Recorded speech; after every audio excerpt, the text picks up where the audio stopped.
আল্লাহ পাক বলছেন ওয়ানজির আশীরাতাকাল আকরাবিন, তোমার নিকটবর্তী যারা আছে তাদেরকে তুমি আল্লাহর ভয় দেখাও।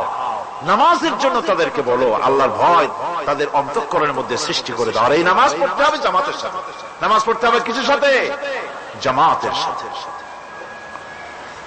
রাসূল করিম সাল্লাল্লাহু আলাইহি ওয়াসাল্লাম বলছেন, হুজুরের কাছে আল্লাহর নবীর কাছে হযরত আবু হুরায়রা রাদিয়াল্লাহু তাআলা আনহু হাদিসটি বর্ণনা করেছেন। হুজুরের কাছে একজন অন্ধ লোক এলো। সেই অন্ধ লোক এসে বললেন, হুজুর আমি তো চোখে দেখি না, জামাতের যে গুরুত্বের কথা আপনি বললেন, আমাকে কি রুখসত দেওয়া যায় নাকি? আমি অনেক সময় সাথী সঙ্গী পাই না, আমাকে কি রুখসত দেওয়া যায় নাকি? হুজুর বললেন, হ্যাঁ তোমাকে রুখসত দেওয়া গেল।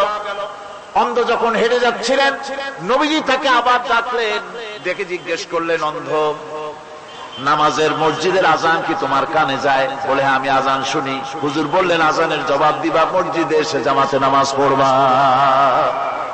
একজন অন্ধকে রুখসত দেওয়া হয় নাই। মসজিদে আজান শোনার পর ঘরে বসে যদি নামাজ আদায় করেন, নামাজের হক আদায় হবে না। হুজুর সাল্লাল্লাহু আলাইহি ওয়াসাল্লাম বলেছেন, মসজিদে আজান হওয়ার পর যে ব্যক্তি ঘরে বসে নামাজ পড়ে, আমার ইচ্ছা হয় ঘরটা আগুন দিয়ে জ্বালায় দেই। কে বলতেছেন? রাহমাতুল লিল আলামিন, রাহমাতুল লিল আলামিন বলতেছেন। ঘরের মধ্যে যদি মেয়ে লোক আর বাচ্চারা যদি না থাকতো, তাহলে আমার ইচ্ছা হয় আমি বলি আগুন দিয়ে ঘরটারে জ্বালায় দাও। এই ঘরের মহব্বতেই তো সে বাইর হয় না।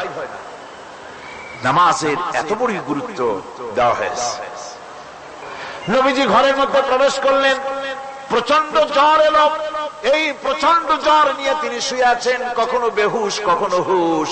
এর মধ্যে সারা আজান হয়ে গেল। সাহাবীরা বহুক্ষণ অপেক্ষা করে হযরত আবু বকরের ইমামতিতে নামাজ শুরু করলেন। হুজুরের হুশ এলো, প্রশ্ন করলেন, আয়েশা রে এখন কোন সময়?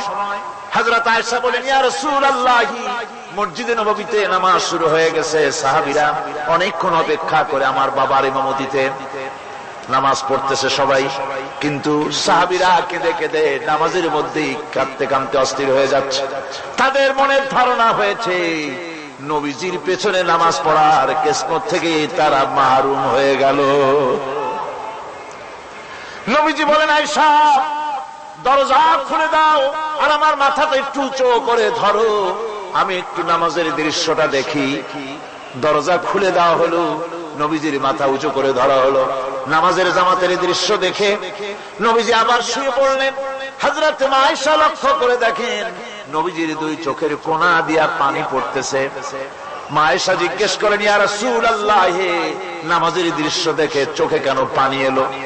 হুজুর বলেন, আয়েশা রে এটা কোনো দুঃখের পানি নয়, এটা তৃপ্তির পানি। এই যে জামাত নামাজ পড়তেছে লোকেরা, এই জামাত কায়েমের জন্য তায়েফের ময়দানে অনেক রক্ত আমার ঝরেছে। উহুদের ময়দানে দান্দার মুবারক শহীদ হয়েছে, সাহাবায়ে কেরাম জীবন দিয়েছে। এই যে জামাত আমি দেখতে পেলাম, ভবিষ্যতের একটা ছবি যেন চোখে ধরা পড়লো। আমার মনে হলো কিয়ামত পর্যন্ত এই পৃথিবীতে আমার যত উম্মত আসবে তারা এইভাবে করে জামাতে নামাজ আদায় করবে।